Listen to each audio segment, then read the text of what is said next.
ॐ अज्ञानतिमिरान्धस्य ज्ञानाञ्जनशलाकया चक्षुरुन्मिलितं येन तस्मै श्रीगुरुवे नमः।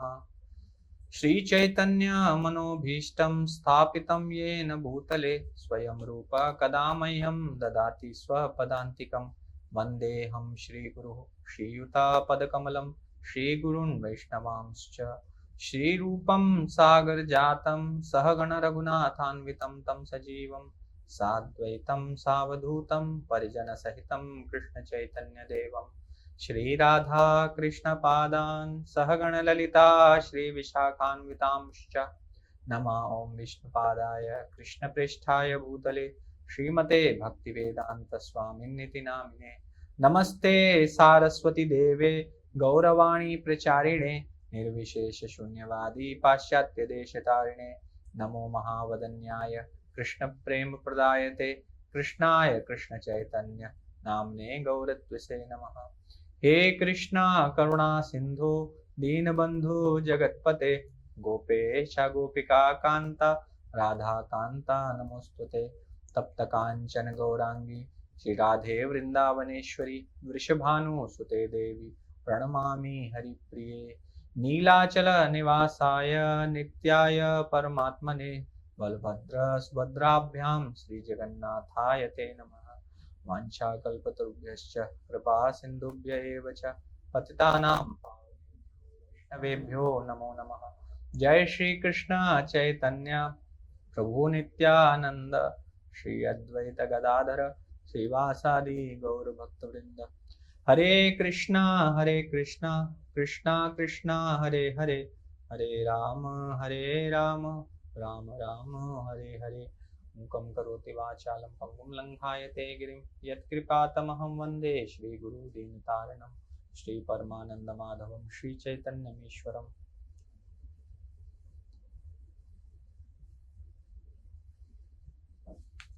हरे कृष्णा। तो भक्ति शास्त्री की परीक्षा निकट आ रही है। सभी लोगों को, जो लोग परीक्षा देने वाले हैं, सबको थोड़ा थोड़ा डर लग रहा है। तो एक अनाउंसमेंट है कि जो लोग परीक्षा देने के लिए किसी के ऊपर भी कोई फोर्स नहीं है, कोई बाध्य नहीं है। आप सब लोग सत्संग एडवांस क्लास के पार्टिसिपेंट्स हैं। सब सत्संग एडवांस क्लास के पार्टिसिपेंट हैं। भक्ति शास्त्री का मॉड्यूल चल रहा है, उसमें अलग अलग बुक पढ़ाई जा रही है। तो जिसको भक्ति शास्त्री का सर्टिफिकेट चाहिए, केवल उसको परीक्षा देने की जरूरत है। जिसको भक्ति शास्त्री के सर्टिफिकेट की जरूरत नहीं है, उसको परीक्षा देने की भी जरूरत नहीं है। तो इसलिए घबराने की जरूरत नहीं है। मेन हमारा जो कार्यक्रम है वो है सत्संग एडवांस। तो सत्संग एडवांस रविवार सुबह 5:15 बजे स्टार्ट होता है और 8 बजे तक चलता है। तो 5:15 से 8 बजे तक संडे जो भी क्लास अटेंड करता है वो सब सत्संग एडवांस के पार्ट हैं। और जिनको भक्ति शास्त्री डिग्री चाहिए, केवल उनको परीक्षा देनी है। बाकी आप पढ़ाई कर रहे हैं, श्रील प्रभुपाद की बुक्स की पढ़ाई करना है। प्रभु जी ने 2 चीजें बताई है कि एक हमें प्रभुपाद बुक्स पढ़ना है, दूसरा हमारी चैंटिंग और अटेंडेंस कंप्लीट होनी चाहिए। तो चैंटिंग से स्टार्ट होती है सत्संग एडवांस। 5:15 बजे से सत्संग एडवांस स्टार्ट होता है। तो कोई 5:15 बजे के बाद ज्वाइन नहीं अगर करेगा तो उसको पूरा क्लास की भी 0 ही मिलेगी। अगर कोई 5:30 बजे के बाद 5:15 से 15:30 मिनट ज्यादा से ज्यादा वेट करेंगे, बट उसके बाद फिर अटेंडेंस 0 हो जाएगी। अगर कोई 6:30 बजे ज्वाइन करता है, उसके बाद ज्वाइन करता है, तो आपको अटेंडेंस नहीं मिलेगी। तो इसलिए सत्संग एडवांस का हिस्सा बने रहने के लिए आप सभी लोगों को समय से आना है चैंटिंग में। हफ्ते में केवल 1 दिन, वो भी वह संडे। तो इसलिए किसी को घबराने की जरूरत नहीं है। जो केवल भक्ति शास्त्री की डिग्री प्राप्त करना चाह रहे हैं उनको एग्जाम देना है। बाकी के लिए कोई डरने की आवश्यकता नहीं है। डरने की आवश्यकता किसी को नहीं है, क्योंकि एग्जाम बहुत सिंपल होने वाला है। छोटे छोटे क्वेश्चन आने वाले हैं और जो क्वेश्चंस आपको दिए गए हैं उन्हीं में से आने वाले हैं। ठीक है, उन्हीं से तैयारी करनी है। उन्हीं से बस आप श्लोक संख्या 1 से 4 तक याद कर लीजिए विद ट्रांसलेशन, जो NOI का है। बाकी उसमें जो क्वेश्चन है सारे आपके पास हैं ऑलरेडी। तो हम लोग पहले चर्चा कर रहे थे कि हमें ददाति प्रतिग्रहणाति के सिद्धांतों पर चर्चा कर रहे थे, और उसी में किस प्रकार से हमें गिफ्ट देना है, किस प्रकार से हमें भक्तों के साथ व्यवहार करना है, वह सब हमने सीखा। अब भगवान जो है, भगवान अपने भक्तों को या जो भी भगवान को कुछ देता है, भगवान उससे कई गुना अधिक करके उसको वापस करते हैं। इसी प्रकार भगवान से हमें भी, क्योंकि हम भी भगवान के भक्त हैं, हम भी वैष्णव हैं, तो एक वैष्णव का व्यवहार भी भगवान के व्यवहार की तरह ही होना चाहिए। तो यदि हम किसी से गिफ्ट रिसीव करते हैं तो हमें उसको अधिक से अधिक करके लौटाना चाहिए। आपने देखा होगा कि हमारे भारत की परंपरा रही है कि आप जब कभी भी कुछ ले जाते हो किसी के घर से, आपने टिफिन में डाल के कुछ दिया, तो नेक्स्ट टाइम जब वो टिफिन लौटाते हैं तो हमेशा उसमें कुछ रख के लौटाते हैं, कोई खाली नहीं लौटाता, राइट। और जब कोई सामान खरीदते हैं तो पहले जमाने में जैसे दूधिया आता था घर पे दूध देने के लिए, तो 1 लीटर अगर दूध देता था तो 1 लीटर अच्छे से नाप के देता था, उसके बाद एक थोड़ा सा और नाप के थोड़ा सा और उसमें से डाल देता था। तो ये आप देखेंगे कि भारत की परंपरा में ऐसा है। धनिया वाला कुछ सब्जी देता है तो वहां पहले जो है धनिया थोड़ा सा दे देता था कि लीजिए थोड़ा धनिया भी रख ले जाइए। तो ये भारत की परंपरा है कि व्यक्ति हमेशा कुछ अधिक से अधिक देना चाहता है। तो वो पहले, क्योंकि सब लोग भक्ति के मार्ग को कहीं ना कहीं फॉलो करते थे या करने की कोशिश करते थे, अब वो वैसे समाप्त हो रहा है धीरे धीरे। लेकिन हम लोग कृष्ण भक्ति में हैं तो हमें कोशिश करनी चाहिए कि अधिक से अधिक जितना हमें मिला है उससे अधिक हम लौटाने की कोशिश करें। जैसे आपने अनेक उदाहरण देखे होंगे कि भगवान ने किस प्रकार थोड़ा सा लिया, बहुत लौटाया, बहुत बड़ा करके उसको लौटाया। जैसे भगवान ने द्रौपदी ने थोड़ा सा चीर काट के भगवान की कटी हुई उंगली पर बांधा था और भगवान पूरी साड़ी बनकर उनसे लिपट गए। हाँ, पट में लिपट गए बनवारी। हाँ, उन्होंने द्रौपदी की लाज बचाई। उसी प्रकार से सुदामा विप्र उनके लिए थोड़ा सा रूखा सूखा चिड़वा लेकर आए थे और उस चिड़वा को भगवान ने खा के उन्हें ब्रह्म जो वैकुंठ है उनका वैभव प्रदान कर दिया। तो भगवान को आप देखते हैं कि भगवान को आप जितना देते हैं भगवान उससे कई गुना अधिक करके, अक्षय पात्र की जो कहानी है आप सबने सुनी है कि भगवान ने एक दाना खाया और जो दुर्वासा मुनि के शिष्य थे 10,000 जो जितने शिष्य थे सबका पेट भर गया। तो भगवान हमारे ऐसे विशेष भगवान है कि आप उनको थोड़ा सा देंगे, आप उनकी तरफ एक कदम बढ़ाएंगे, वो आपकी तरफ 1000 कदम बढ़ाते हैं। तो इसलिए हमें भगवान के जो गुण हैं वो उन गुणों को अपनाने की कोशिश करनी चाहिए। आप भगवान के गुण अर्थात आप भगवान की तरह अनंत तो नहीं हो जाएंगे, लेकिन जितना हमारी क्षमता है उस क्षमता के अनुसार हमें भी कुछ ना कुछ एक्स्ट्रा ही देना चाहिए सबको। तो हमें अगर गिफ्ट मिलते हैं तो हमें भी गिफ्ट देना है और थोड़ा अधिक करके देना है और थोड़ी अधिक भावना के साथ देना है, थोड़े अधिक प्रेम के साथ देने का प्रयास करना है। इसीलिए हमारे आचार्य हैं वो अनेक गुणगान करते रहते हैं भगवान कृष्ण के। और स्क्रिप्चर्स जो शास्त्र हैं वो कहते हैं भगवान के गुणों को सारे शास्त्र बखान करते हैं। कृष्ण किस प्रकार से कम लेते हैं अधिक लौटाते हैं, उसी प्रकार से हम भक्तों को भी यही सीखना चाहिए। तो हम भक्त जो NOI है उसका 5वां श्लोक आज पढ़ते हैं। आज थोड़ा जल्दी जल्दी पढ़ेंगे तो आप लोग भी थोड़ा ध्यानपूर्वक करिएगा और हम 2 क्लासेस खत्म करने की कोशिश करेंगे कम से कम, ठीक है। तो NOI 5 है, एक डिवोटी दोहरा सकते हैं। कृष्णेति यस्य गिरितं मनसा द्रियेत, कृष्णेति यस्य गिरितं मनसा द्रियेत, दीक्षास्ति चेत् प्रणतिभिश्च भजन्तमीशम्, दीक्षास्ति चेत् प्रणतिभिश्च भजन्तमीशम्, शुश्रूषया भजन विज्ञमनन्यमन्य, शुश्रूषया भजन विज्ञमनन्यमन्य, निन्दादिशून्य हृदमीप्सित संगलब्ध्या, निन्दादिशून्य हृदमीप्सिता संगलब्ध्या। जिसका अर्थ है one should mentally honour the devotee who chants the holy name of the lord Krishna. तो जो भगवान के नामों का जप करते हैं, जो भगवान के नामों के पवित्र नामों का जप करते हैं, उनको मेंटली ऑनर करना चाहिए, मतलब मानसिक रूप से उनका सम्मान करना चाहिए।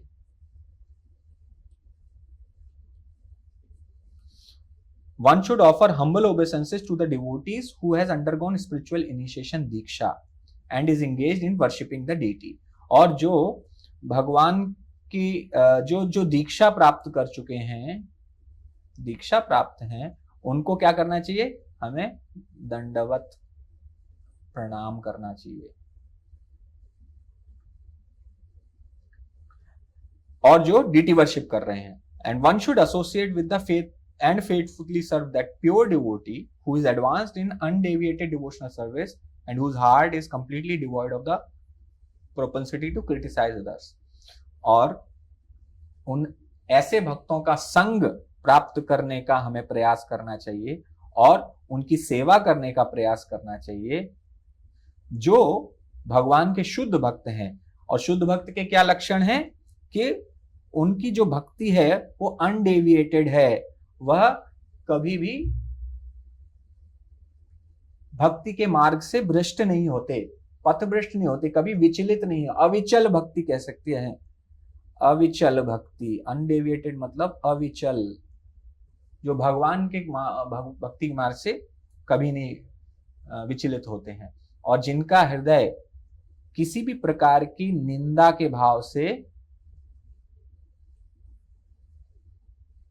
मुक्त है।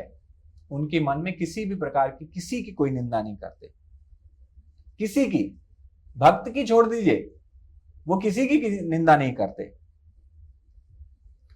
तो यहां पर 3 कैटेगरी बताई गई हैं और 3 जो भक्तों की जो गुण जो कैटेगरी बताई गई हैं, उन 3 प्रकार के भक्तों का हमें अलग अलग तरीके से व्यवहार करना है। उनके साथ, सबके साथ व्यवहार जो है ना भिन्न है।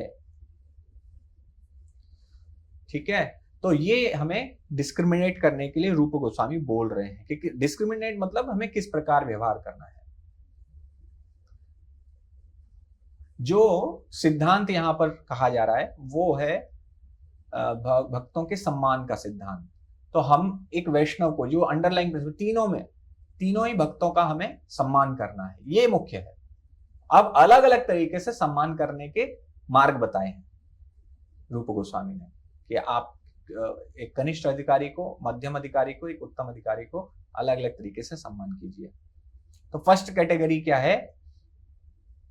वो है जो भगवान का नाम जप करता है उसको मानसिक रूप से करना है। सेकंड कैटेगरी जो दीक्षित है उसको आपको प्रणाम करना है। और थर्ड कैटेगरी जो भगवान का शुद्ध भक्त है उसके साथ आपको संग करना है और उनकी सेवा करनी है।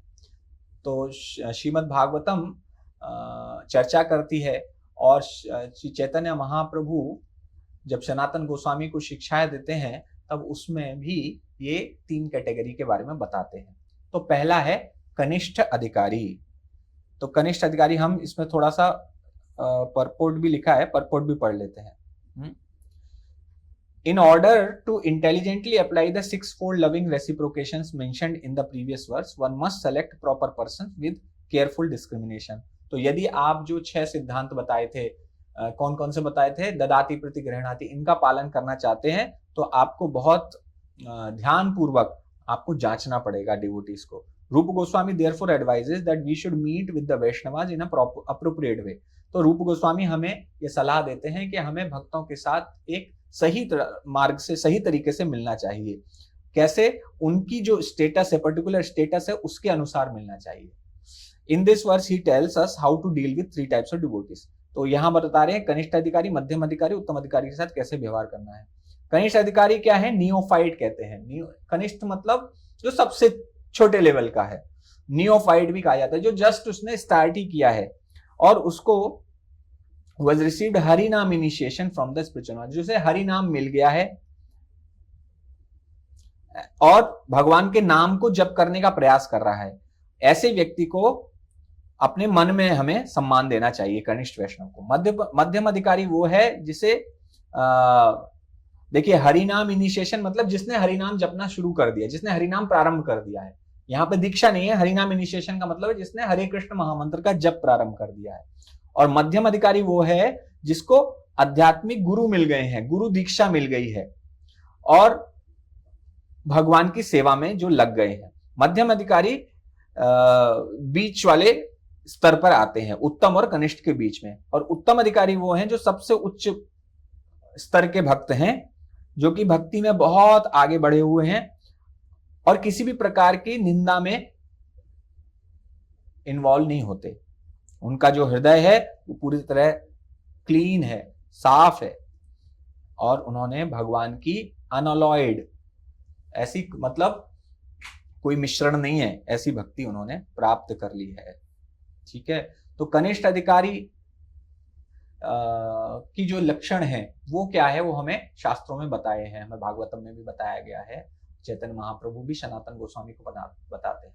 तो उनमें से कुछ लक्षण है कि उनको भगवान के ऊपर बहुत श्रद्धा है, लेकिन भगवान के भक्तों के ऊपर उन्हें कोई अफेक्शन, उनसे कुछ प्रेम नहीं है, भगवान के भक्तों से कोई विशेष प्रेम नहीं है या उन पर विश्वास भी नहीं है। उनके लिए क्या है, ऐसे लोग आपने, मेरे ठाकुर जी मेरे सब कुछ हैं, मेरे ठाकुर जी हैं मैं और मैं हूं, बस और कुछ नहीं, पूरे जमाने से कोई मतलब नहीं। भगवान के भक्तों का सम्मान करना चाहिए, भगवान के भक्तों से कैसे मुझे प्रेम से मिलना चाहिए, उनकी सेवा करनी चाहिए, इसका कोई भी कॉन्सेप्ट उनको पता नहीं है, उनको कुछ समझ में नहीं आता। तो ऐसे डिवोटीज को हमें मेंटली रिस्पेक्ट करना है। फिजिकली क्यों नहीं करना है, प्रभु जी ने चर्चा की थी, क्यों, क्योंकि प्रभु जी ने जो बताया था वो हम डिस्कस करते हैं। तो उनको ऐसा लग सकता है कि हमारे मन में कुछ और इच्छा है, हम उनसे कुछ प्राप्त करना चाहते हैं, इसलिए हम उनको इतनी रेस्पेक्ट दे रहे हैं। तो हम वैष्णवों के बीच में जब रेस्पेक्ट देते हैं तो बाहर के समाज के अनुसार अगर आप देखेंगे तो बहुत ज्यादा रेस्पेक्ट है वो। तो अगर हम बहुत ज्यादा रेस्पेक्ट अगर किसी कनिष्ठ अधिकारी को देते हैं जिसको वैष्णवों पर श्रद्धा नहीं है, तो उसको लगेगा कि वैष्णव भी बाहर के लोगों की तरह, जैसे हमारे आपके पास कोई ना कोई सबके रिश्तेदार होते हैं जो LIC के पॉलिसी वाले होते हैं, सबके कोई ना कोई जान पहचान वाले होते हैं। तो वो फोन करते हैं, जैसे ही फोन करते हैं हम समझ जाते हैं ये कुछ ना कुछ पॉलिसी हमें बेचने वाले हैं। अभी ये कहेंगे कि ये हमारी ये पॉलिसी है, टारगेट पूरा नहीं हुआ, आप ये पॉलिसी ले लो, आपके बच्चों की पॉलिसी ले लो, इसकी पॉलिसी ले लो, आप सबको पता है। तो पॉलिसी बेचने वाले रिश्तेदारों से अब सब दूर रहते हैं। जैसे हमसे भी, हम जब जाते हैं जन्माष्टमी की आसपास फोन करते हैं तो लोग सावधान हो जाते हैं, अच्छा अभी जन्माष्टमी आ गई, अब तो ये जो है दान मांगेंगे। तो बाहर के लोग जो है ये सब बड़ा ध्यान से देखते हैं।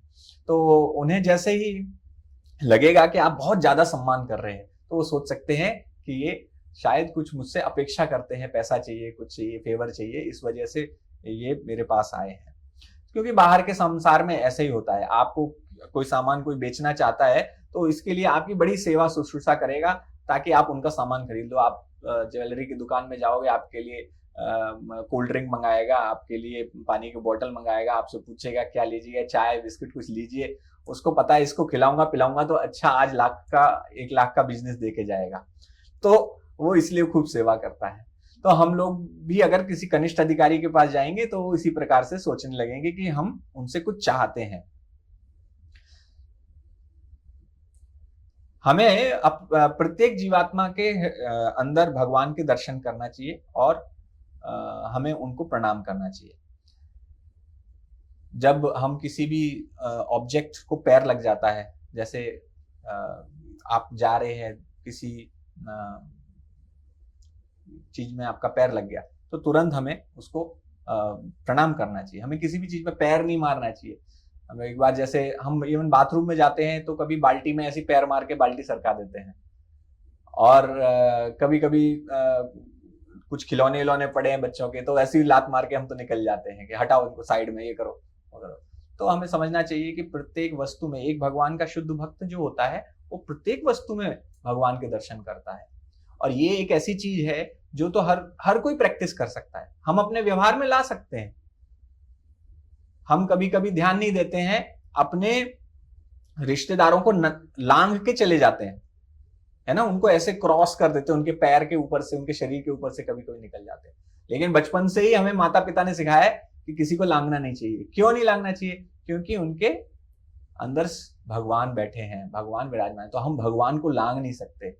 तो इसलिए हमें कभी किसी को लांघना नहीं चाहिए। हमें हम लोग माला, मैं तो कभी कभी देखता हूँ, आश्चर्य करता हूँ, डिवोटीज अपनी माला कहीं भी रख देते हैं।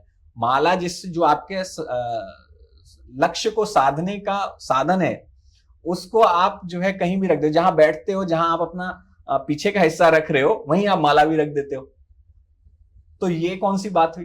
तो ये हमें ध्यान रखना चाहिए कि माला हम जब कर रहे हैं तो वो हमारी पूजनीय है, हमें उसको वर्शिप करना है। श्रीमद् भागवतम, भगवत गीता को हमें वर्शिप करना है, इधर उधर कहीं भी उठा के नहीं रख देना है। हमें पैर नहीं मारना है। पैर वो तो खैर ठीक है, पैर तो कोई नहीं मारेगा, लेकिन माला वगैरह का रखने का बड़ा ध्यान रखना चाहिए।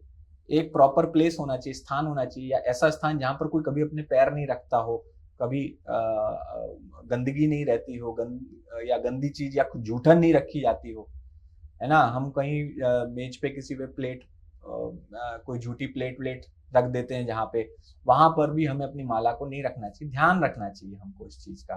तो ये छोटी छोटी चीजें हैं जो हम सीख सकते हैं।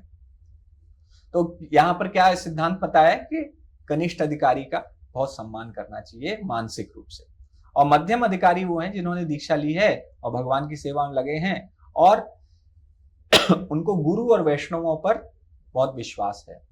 तो कम से कम 3 गुरु जो बताएं, पथ प्रदर्शक गुरु, शिक्षा गुरु और दीक्षा गुरु, तो इन तीनों के ऊपर उनको बहुत विश्वास है और बहुत सम्मान करते हैं। तो ये होते हैं मध्यम अधिकारी। वो भक्ति में बहुत तीव्रता से आगे बढ़ते हैं, लेकिन अभी भी वो निंदा करने के स्तर से ऊपर नहीं उठे हैं। अभी भी वो निंदा करते हैं। एक्चुअली जो प्रचार करने का कार्य मध्यम अधिकारी ही करते हैं मेनली, और शुद्ध भक्त को भी, उत्तम अधिकारी को भी मध्यम अधिकारी के स्तर पर आकर प्रचार करना पड़ता है, क्योंकि उत्तम अधिकारी प्रत्येक जीवात्मा को भगवान का शुद्ध भक्त मानता है और स्वयं को वो अभक्त मानता है। वो कहता है मुझे प्रचार की आवश्यकता है, इन लोगों को प्रचार की आवश्यकता नहीं है। लेकिन इसीलिए उनको मध्यम स्तर पर आना पड़ता है, और डिवोटी नॉन डिवोटी दोनों का भेद करना पड़ता है। तो जो डिवोटी है, फिर उसको आप, जो नॉन डिवोटी है उसको आप प्रचार करोगे, उसको आप समझाओगे भक्ति, तभी आप कर पाओगे। तो इसलिए उत्तम अधिकारी जो है वो किसी को क्रिटिसाइज नहीं करते, किसी की निंदा नहीं करते। इवन जो पापी हैं उन लोगों की भी निंदा नहीं करते, क्योंकि वो देखते हैं कि सबके अंदर भगवान बैठे हैं, कुछ माया है, कुछ उसके प्रभाव से जीवात्मा कुछ गलतियां कर रही है, लेकिन वो फिर भी यही मानते हैं शुद्ध भक्त है भगवान। वो अपने मुंह से कभी किसी की बुराई नहीं करते। तो हमें उनसे सुनना चाहिए, उनकी सेवा करनी चाहिए। हमारे आचार्यों ने आगे भी कहा है कि आप देखते हैं कभी कभी शुद्ध भक्त भी जो है कि क्रिटिसाइज करते हैं, निंदा करते हैं किसकी? मेटेरियलिस्टिक मेंटेलिटी की, भौतिकतावादी जो विचारधारा है उसकी निंदा करते हैं। श्रील प्रभुपाद मायावादी और वैज्ञानिक उनकी निंदा करते थे कभी कभी। तो हमें समझना चाहिए कि देयरफॉर हमें अदर पैरामीटर्स जो है उनको भी देखना चाहिए कि कनिष्ठ, मध्यम और उत्तम के बीच में और क्या अंतर है। जो भक्त है वो उत्तम अधिकारी से बहुत श्रद्धा पूर्वक श्रवण करता है। तो इसीलिए हमें ध्यान पूर्वक हमें फॉलो करना है। किसको हमें फॉलो करना है? एक शुद्ध भक्त को। सबका आदर करना है, लेकिन फॉलो केवल शुद्ध भक्त को करना है।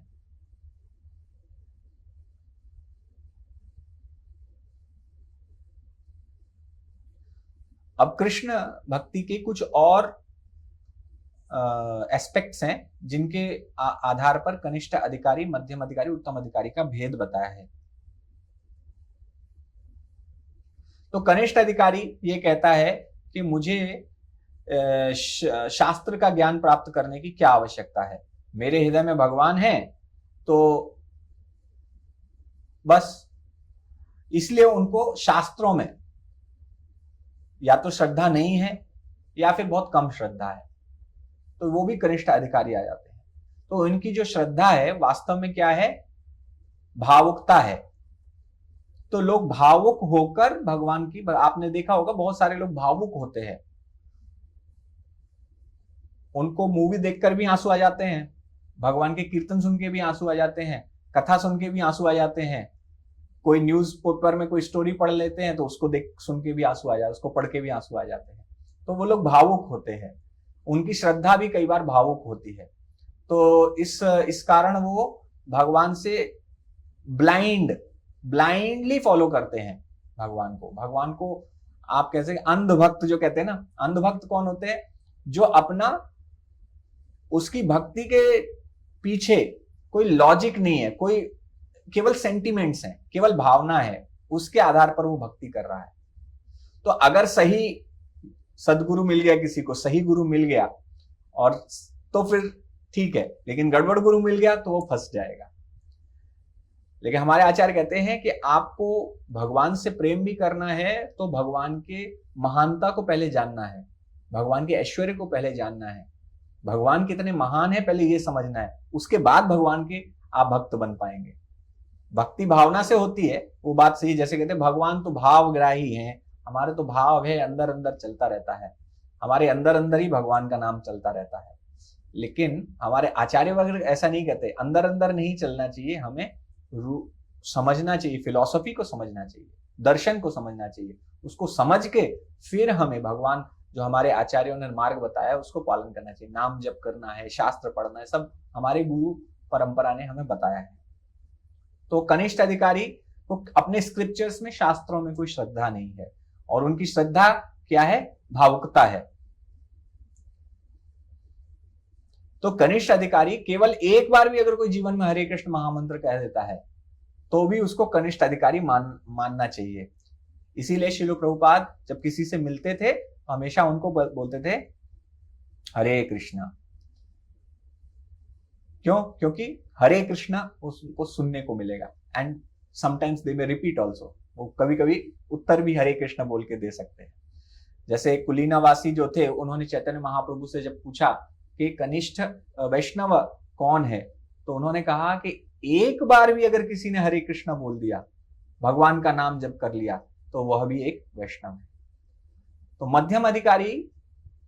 मध्यम अधिकारी वो हैं जिनके पास शास्त्रों का ज्ञान है, उनके ऊपर श्रद्धा है और शास्त्रों का जो पालन करते हैं। तो आपको अगर किसी को प्रचार करना है, कोई आपसे प्रश्न पूछ रहा है और आप शास्त्रों से कोट कर रहे हो, तो व्यक्ति को विश्वास होता है कि हाँ, ये जो कह रहा है सही कह रहा होगा। इसलिए हमें शास्त्रों का ज्ञान, मध्यम अधिकारी को शास्त्रों का ज्ञान होना आवश्यक है। तो शास्त्र जिसका ज्ञान है वो मध्यम अधिकारी के स्तर पर है, और जिसे उसे शास्त्र में श्रद्धा भी है, और उसी आधार पर वो भक्ति कर रहे हैं।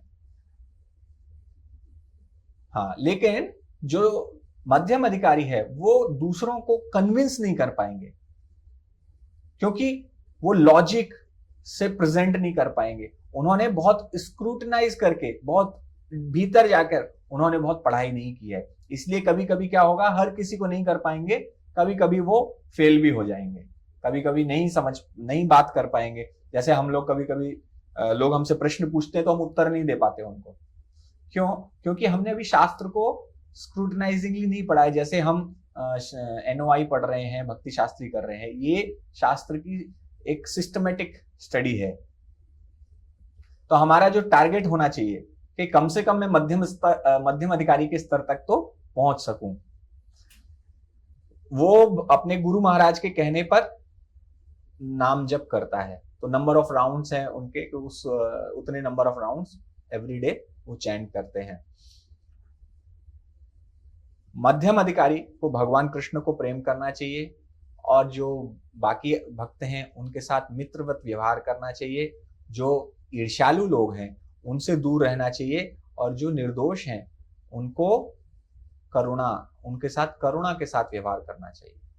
फिर से बोलते हैं, मध्यम अधिकारी को कृष्ण से प्रेम करना चाहिए, और जो भक्त हैं उनके साथ मित्रवत व्यवहार करना चाहिए, उनके मित्र के रूप में उनके साथ संग करना चाहिए, और जो ईर्ष्यालु लोग हैं उनसे दूरी रखनी चाहिए, और जो निर्दोष हैं उनके साथ कंपैशन, करुणा के साथ उनसे व्यवहार करना चाहिए। उत्तम अधिकारी क्या है, वो दूसरों को कन्विंस कर सकते हैं। शास्त्र का वो लेफ्ट राइट सेंटर सारा कोट कर सकते हैं, अलग अलग शास्त्रों से प्रमाण लेके आ सकते हैं। शास्त्र प्रमाण का हमारे सनातन धर्म में जब शास्त्रार्थ होता था तो पूरा शास्त्र पर ही होता था, शास्त्र प्रमाण आपको प्रस्तुत करना पड़ता था। आपने अगर कोई सिद्धांत बोला है तो उस सिद्धांत को सिद्ध करने के लिए आपको शास्त्र प्रमाण देना पड़ता था। तो ये शास्त्र प्रमाण जो दे सकता था वो विजयी होता था। अब जितने शास्त्रों के प्रमाण लेके आएंगे तो उत्तम अधिकारी यह करने में सक्षम है। वो अपने व्यवहार से, अपने बातों से, अपनी शिक्षा से दूसरों को भी भक्त बनाने में सक्षम है। वो उनको देखकर ही भक्त बन जाते हैं। कहते हैं ना कि कुछ लोग प्रभुपाद को जस्ट देखकर ही भक्त बन गए, प्योर डिवोटी, मतलब प्योर डिवोटी के दर्शन प्राप्त करके उनका जीवन बदल गया।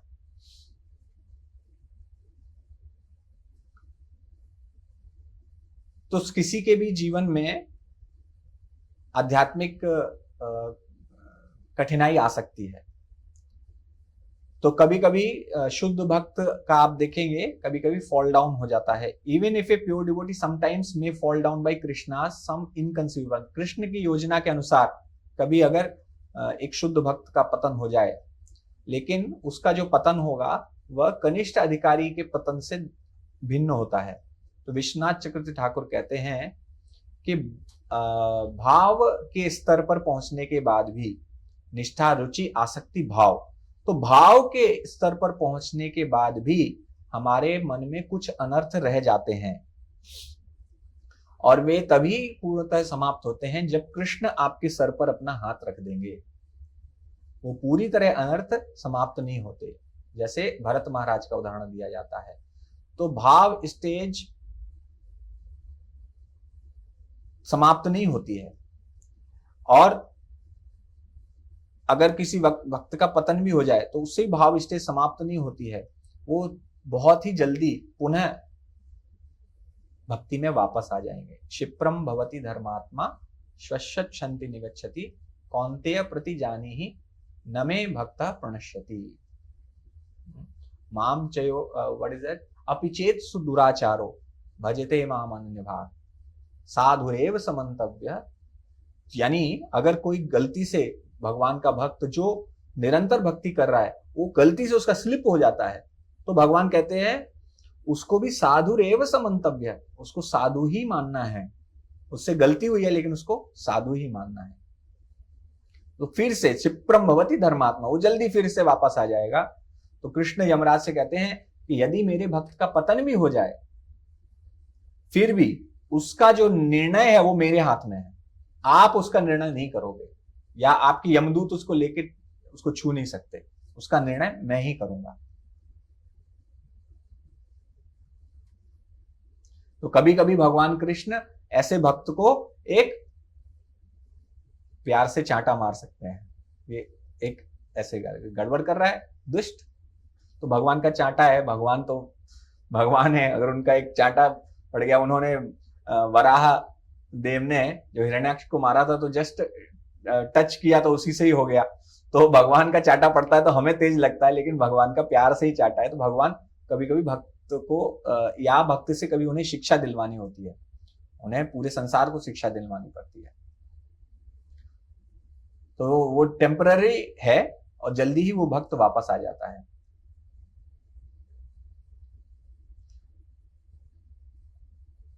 और फिर से जब वो अपना जीवन प्रारंभ करेगा तो भाव स्टेज से ही प्रारंभ करेगा। तो हमें कभी भी ऐसे भक्तों का की निंदा नहीं करनी चाहिए। तो अब हम छठा श्लोक पढ़ लेते हैं। ये दिखा सकते हैं। दृष्टै स्वभाव जनितैर वपुषश्च दोषै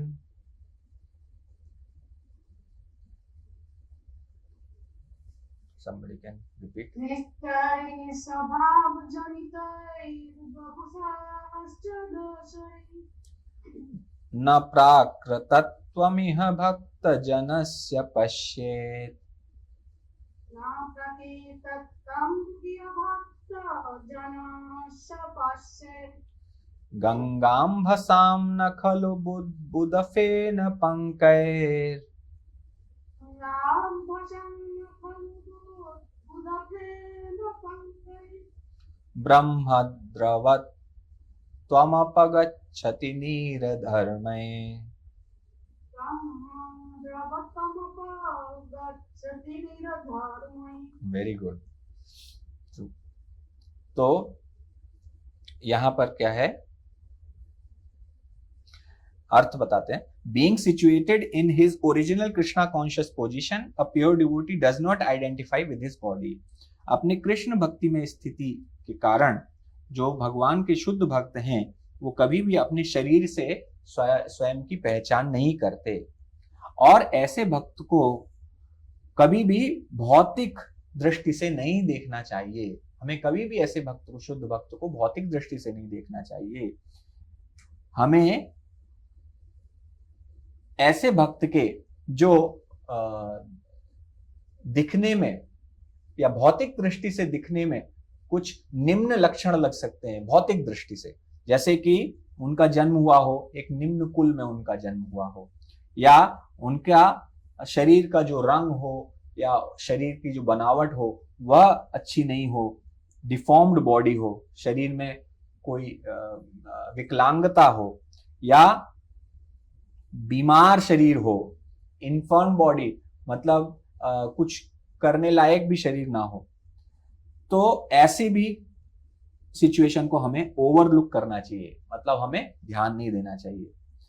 एक साधारण दृष्टि से आप देखेंगे तो ऐसे जो इम्परफेक्शंस हैं या जो समस्याएं इस प्रकार की, वो एक शुद्ध भक्त के शरीर में दिखाई दे सकती हैं। लेकिन ऐसे दिखने वाले कमियों को के होते हुए भी एक शुद्ध भक्त का शरीर कभी भी दूषित नहीं होता है।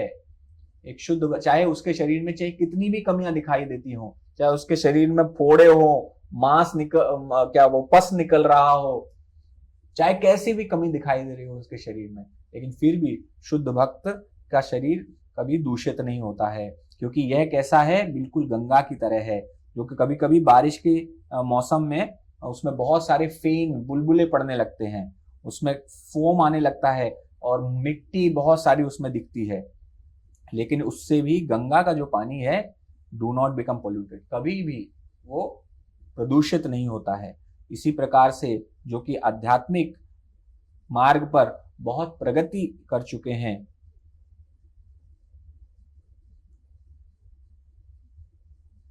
तो जो आध्यात्मिक मार्ग पर प्रगतिशील हैं, जो समझते हैं, वो गंगा में फिर भी स्नान करते हैं, क्योंकि उनको पता है कि गंगा कभी भी अपवित्र नहीं होती, गंगा कभी मैली नहीं होती है, गंगा हमेशा पवित्र रहती है, तो वो उसमें भी स्नान करते हैं।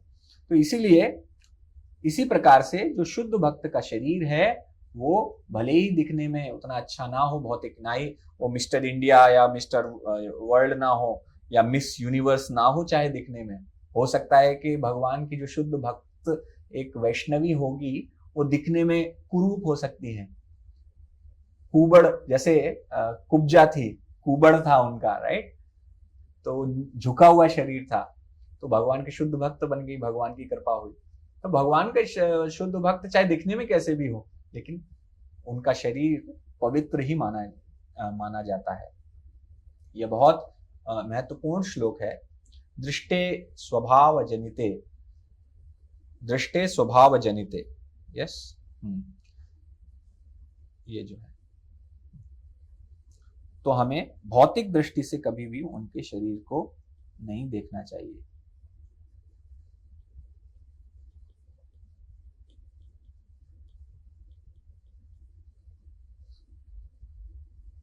और उसको कभी भी भौतिक नहीं मानना चाहिए।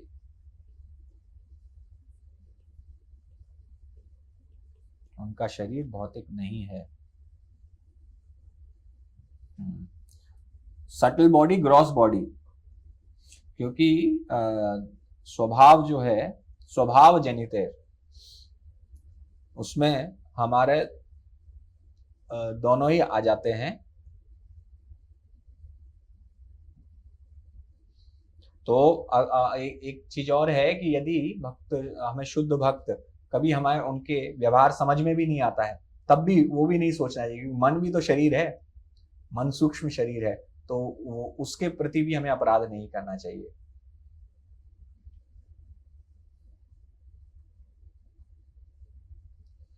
तो internal versus external of A pure devotee. तो इंटरनल क्या है? आंतरिक। एक्सटर्नल क्या है? बाह्य। तो इंटरनल क्या है? उनका कन्विक्शन, भगवान कृष्ण के ऊपर जो उनका कन्विक्शन है।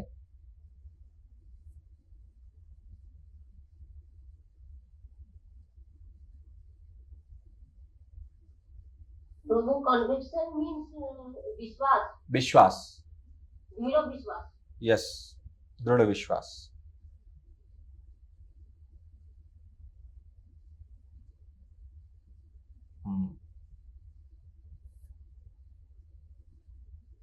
हम्म।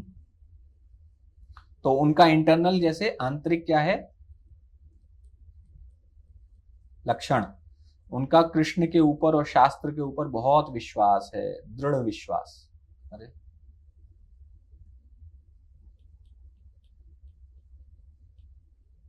तो इसका क्वेश्चन क्या बनेगा, इंटरनल और एक्सटर्नल? हरे कृष्ण गुरुजी, क्वेश्चन क्या बनेगा मतलब? ये इंटरनल और एक्सटर्नल की इससे क्वेश्चन क्या क्या होगा जब ये हम आंसर करेंगे? क्वेश्चन इससे नहीं आने वाले हैं, क्वेश्चन आपके ऑलरेडी आपको जो दे दिए गए हैं उन्हीं से आने वाले हैं। अच्छा अच्छा, ये समझने के लिए है केवल, यहां से कोई क्वेश्चन नहीं आएंगे। Okay okay. हाँ, कन्वर्ट। हाँ, मोदी ये मतलब शुद्ध भक्त के मतलब वो लक्षण मतलब हो गया ना ये। हाँ। तो एक्सटर्नल हम क्वेश्चन कर सकते हैं। एक्सटर्नल में आप हो सकता है डिसीज्ड बॉडी यानी बीमार शरीर देखें, उनका शरीर विकलांग है, उनका निम्न कुल में जन्म हुआ है, उनका रंग बहुत खराब है, लेकिन ये दिख भले ही ऐसा दिखे, लेकिन हमें उस पर ध्यान नहीं देना है। हमें ध्यान किस पर देना है कि उनका भगवान के ऊपर दृढ़ विश्वास है, उससे पहचान करनी है, और वो उनके अंदर क्षमता है, वो कृष्ण भक्ति में किसी को भी ला सकते हैं। तो किसी को भी भक्त बनाने की उनके अंदर क्षमता है, और उनके मन में करुणा है जीवात्माओं के लिए, सारी जीवात्माओं के लिए उनके मन में करुणा है। तो इसको देखकर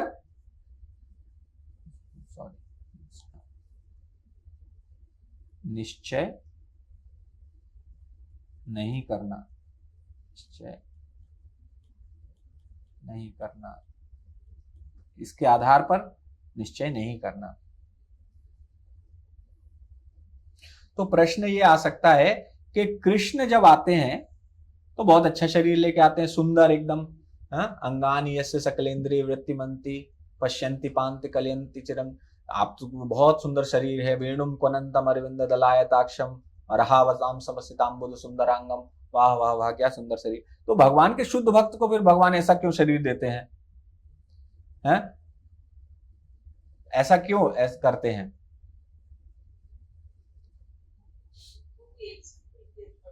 हाँ, এক্সাম্পল ক্রিয়েট করার জন্য যে ভক্ত এরকম কষ্ট করে ভক্তি করছে, ভক্তকে এক্সাম্পল হিসাবে ভগবান দেখানোর জন্য। हाँ, तो भगवान उदाहरण देना चाहते हैं। भगवान क्या उदाहरण देना चाहते हैं कि किसी भी अवस्था में भगवान की शुद्ध भक्ति की जा सकती है, चाहे आपका शरीर बीमार हो, चाहे आप बहुत गरीब परिवार में पैदा हुए हो, या आप अनपढ़ हो, निरक्षर हो, आप कभी पढ़ाई ही नहीं की, शास्त्र नहीं पढ़ सकते, किंतु फिर भी आप भगवान की शुद्ध भक्ति कर सकते हो।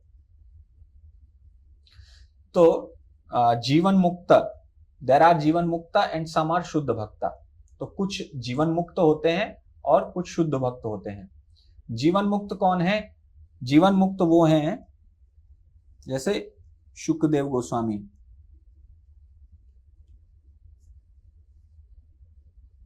वो किस स्तर पर हैं? वो आत्मा के स्तर पर होते हैं, ठीक है। वो सभी को आत्मा के रूप में ही दर्शन करते हैं, और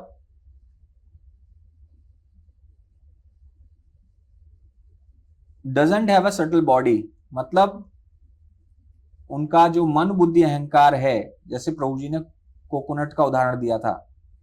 कोकोनट का क्या उदाहरण है? आपने नारियल देखा होगा जो भगवान को चढ़ाया जाता है, तो मंदिर में फोड़ा जाता है, वो कच्चा होता है, लेकिन जब वो सूख जाता है तो उस जो बाहर का जो खोल है उससे अलग हो जाता है। आप उसको ऐसे बजाएंगे, खट खट खट खट खट आवाज आएगी, राइट। तो एक जो जीवन मुक्त है वो अपने शरीर से पूरी तरह डिटैच हो जाता है, वो आत्मा के स्तर पर पहुंच जाता है।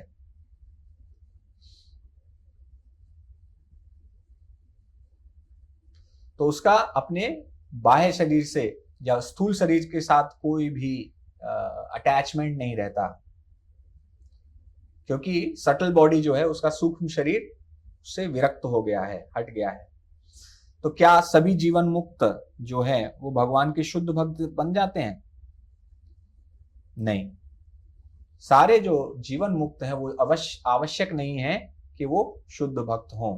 श्रीमद् भागवतम का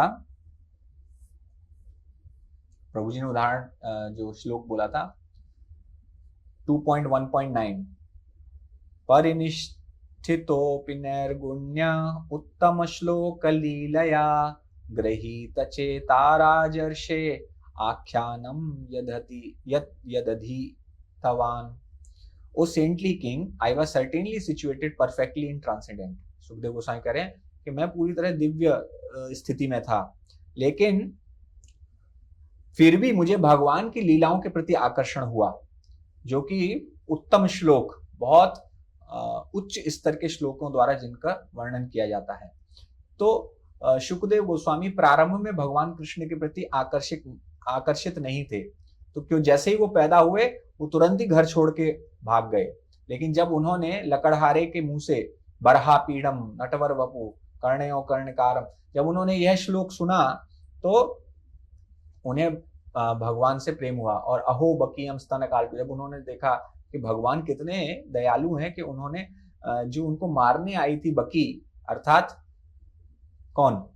पूतना जब मारने आई थी उसको उन्होंने अपने घर आया का पद दे दिया, तो भगवान के इन गुणों के कारण वो बहुत आकर्षित हुए। तो जो जीवन मुक्त होते हैं, तो पहले वो जीवन मुक्त थे। तो ब्रह्मवादी भी हो सकते हैं। ब्रह्मवादी मतलब उनको केवल ब्रह्मन से प्रेम है। तो ब्रह्मवादी कौन होते हैं? ब्रह्मवादी मायावादियों से थोड़ा अलग होते हैं। ब्रह्मवादी वो होते हैं कि भगवान का रूप भी है और भगवान का प्रकाश भी है, लेकिन मैं प्रकाश के प्रति ज्यादा आकर्षित हूं। वो दोनों चीज कहते हैं कि भगवान का रूप भी है लेकिन मुझे प्रकाश अच्छा लगता है। तो वो शुद्ध भक्त जरूरी नहीं है कि हो, लेकिन शुद्ध भक्त जरूरी नहीं है कि जीवन मुक्त हो। जीवन मुक्त होने, शुद्ध भक्त बनने के लिए जीवन मुक्त कोई योग्यता नहीं है, क्योंकि जीवन मुक्त भी हो सकता है उसको अपने शरीर से कोई प्रेम ना हो, लेकिन फिर भी वो शुद्ध भक्त ना हो। लेकिन रामानंद राय जैसे थे वो दोनों ही थे। तो कुछ जो भक्त होंगे वो दोनों होंगे। तो शुद्ध भक्त कभी कभी इस प्रकार के शरीर लेते हैं ताकि वो बता सकें कि जो भक्ति है वो किसी भी अवस्था में भक्ति की जा सकती है, किसी भी शरीर में भक्ति की जा सकती है, किसी भी परिस्थिति में भक्ति की जा सकती है। तो हो सकता है कि भगवान अपने जैसा शरीर ना दें, क्योंकि जो मानव जीवन है उसका यह लक्ष्य नहीं है। उसका लक्ष्य यह है कि हम भगवान की भक्ति कर सकें। कोई कह सकता है कि मैं जो है मुसलमान परिवार में से हूं तो मैं भक्ति नहीं कर सकता, तो उनके लिए भगवान ने हरिदास ठाकुर का उदाहरण दिया। कोई कह सकता है कि मैं बहुत गरीब हूं, कैसे भक्ति करूं, तो उनके लिए सुदामा विप्र का उदाहरण दिया। कोई बोलता है कि मैं राजा हूं, बहुत व्यस्त हूं, मैं कैसे करूं, तो उनके लिए युधिष्ठिर महाराज हैं। तो कोई भी भौतिक परिस्थिति ऐसी नहीं हो सकती जो आपको भक्ति करने से रोक सके। आपको भक्ति करने से रोकने वाला केवल एक ही व्यक्ति है, वो है आप खुद। जब आप खुद नहीं करना चाहते हैं, जब आपके मन में भक्ति करने की इच्छा तीव्र नहीं है, तो वही चीज रोक सकती है। तो जीवन मुक्त इसीलिए प्रचार नहीं कर सकते। जीवन मुक्त और उत्तम अधिकारी भी प्रचार नहीं कर सकते, क्योंकि उत्तम अधिकारी तो सबको शुद्ध भक्त देख सकते हैं।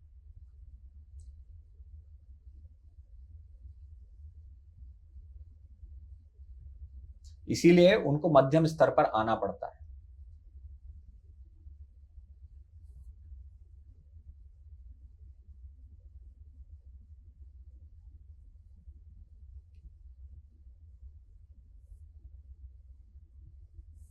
हाँ, तो इसी श्लोक में आगे चर्चा कर रहे थे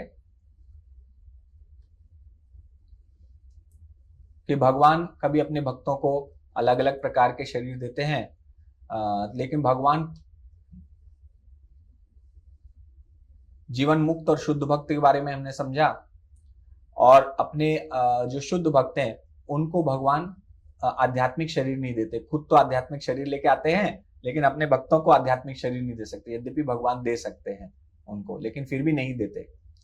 तो उसका कारण यह है कि उन्हें यहाँ पर प्रचार कार्य करवाना है उनसे, क्योंकि प्रचार करने के लिए उन्हें वैसा ही शरीर देना पड़ेगा जिनको वो प्रचार कर रहे हैं, उनका उदाहरण बना के देना पड़ेगा।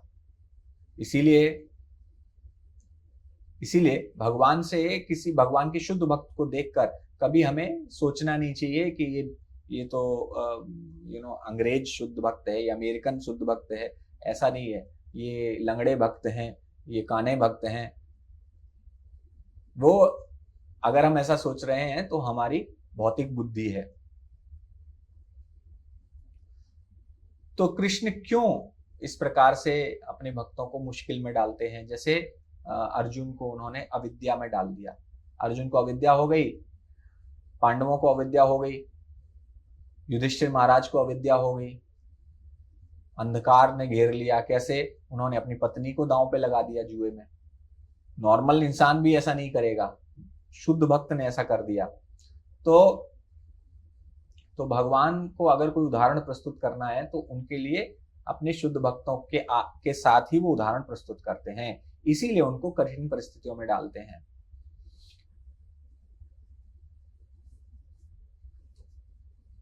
तो कभी किसी को बीमार शरीर देते हैं। जैसे बीमार शरीर का कोई उदाहरण है शास्त्रों में, वासुदेव दत्त थे, उनके पूरे शरीर में लेप्रोसी, कुष्ठ रोग हो गया था। वहां से कीड़े उनके शरीर में से गिरते थे, वो पुनः कीड़ों को उठाकर रख लेते थे अपने शरीर पे।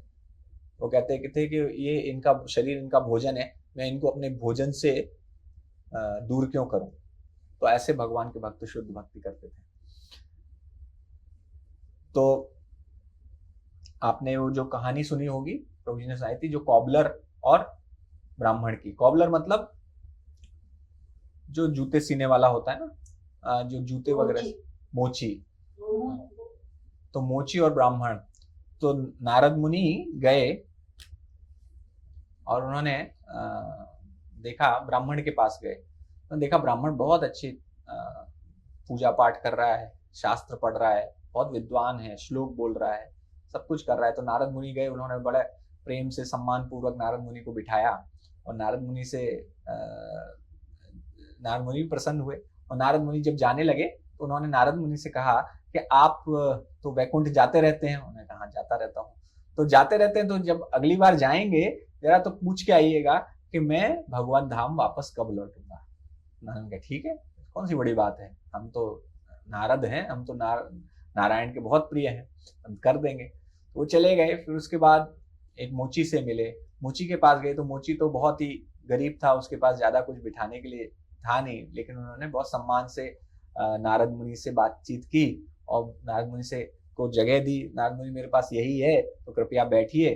और जो भी उनके पास रूखा सूखा जो भी था उससे नारद मुनि का स्वागत सत्कार किया। तो नारद मुनि उनको भी देखकर प्रसन्न हुए और नारद मुनि ने उनसे भी उनको भी आशीर्वाद दिया। नारद मुनि जाने लगे तो उन्होंने भी पूछा कि नारद मुनि आप जब जाएंगे अगली बार भगवान के पास तो पूछिएगा तो मुझे कितना समय लगेगा वापस लौटने में। तो भगवान अगली बार जब विष्णु के पास गए, भगवान विष्णु के पास नारद मुनि गए तो उन्होंने पूछा कि भगवान 2 भक्त मिले आपके दोनों ही बड़े अच्छे भक्त हैं, दोनों ने ये सेम प्रश्न पूछा है कि वो कब आपके धाम में वापस आएंगे। तो भगवान ने कहा अच्छा। उन्होंने कहा ये जो ब्राह्मण है वो अभी उसको आने में लाखों जन्म लगेंगे, बहुत समय लगेगा, लाखों जन्म के बाद ही वो आ पाएगा। तो नारद मुनि आश्चर्य में पड़ गए कि ये इतना विद्वान ये ब्राह्मण इतना अच्छा से श्लोक बोल रहा था, पूजा पाठ कर रहा था, इसको लाखों साल क्यों लगेंगे? आप ये तो ठीक नहीं लग रहा मुझे। तो भगवान ने कहा अच्छा, तुम्हें विश्वास नहीं है तो ठीक है, मैं तुम्हें बताऊं, और ये जो मोची है ये इसी जन्म में वापस आएगा। उन्होंने कहा ठीक है, लेकिन क्यों? तो उन्होंने कहा इसका टेस्ट आप खुद ही कर लेना, मैं आपको बताता हूं कि जब आप उनसे मिलेंगे तो वो आपसे ये पूछेंगे कि आप नारायण से मिले थे तो नारायण क्या कर रहे थे। तो आप केवल इतना कहना कि नारायण जो भगवान हैं आपके, वो सुई के छेद में से हाथी निकाल रहे थे। सुई का छेद जिसमें से धागा निकालते हैं हम लोग, उसमें डाल के ना, तो उसमें से वो हाथी निकाल रहे थे। तो बोले ठीक है भगवान। तो आ गए, ब्राह्मण के पास आए, ब्राह्मण ने स्वागत सत्कार किया वैसा ही, और पूछा प्रणाम करके, नारद मुनि आप तो भगवान से मिले, तो भगवान ने क्या कहा, मैं कितने समय में पहुंचूंगा उनके धाम वापस? तो नारद मुनि ने कहा कि आपको लाखों साल लगने वाले हैं, ऐसा भगवान ने कहा। लाखों साल? ऐसा कैसे हो सकता है? मैं तो भगवान की इतनी पूजा करता हूं, शास्त्रों को जानता हूं, इतनी पढ़ाई करता हूं, प्रतिदिन अपना सारा कार्य करता हूं बहुत अच्छे से, मैं इतना विद्वान हूं, लोग मेरे पास आते हैं मार्गदर्शन प्राप्त करने, फिर भी आप कह रहे हैं कि मैं लाखों साल लगेंगे। आप झूठ बोल रहे हैं, आप गए ही नहीं है वैकुंठ में।